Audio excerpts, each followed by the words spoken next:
कुछ अवेलेबल होंगे सिटीजन्स को, कुछ फंडामेंटल राइट्स अवेलेबल होंगे नॉन सिटीजन्स को भी, क्योंकि हम एक डेमोक्रेटिक नेशन है। हम इस चीज में विश्वास नहीं रखते हैं कि सिर्फ और सिर्फ यहां पर जो सिटीजन्स हैं उन्हीं को ही हक है फंडामेंटल राइट्स का। लेकिन कुछ ऐसे भी फंडामेंटल राइट्स हैं जो सिर्फ और सिर्फ हमने अपने नागरिकों के लिए रखे हैं।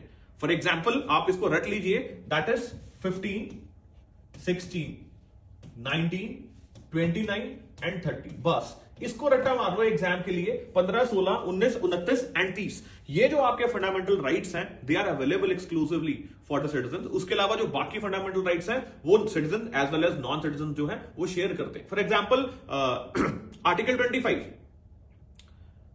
Right to practise, propagate and profess religion. अब अगर कोई सिटीजन नहीं है वो यहां आ जाएगा तो क्या अगर वो भगवान को मानना चाह रहा है या नहीं मानना चाह रहा है तो देश हमारा ये थोड़ी बोलेगा कि तू सिटीजन नहीं है, तू भगवान में मान नहीं सकता यहां पर, या यही वाले भगवान को मानना पड़ेगा। No, we don't do that. Similarly बाकी भी ऐसी लागू होते हैं।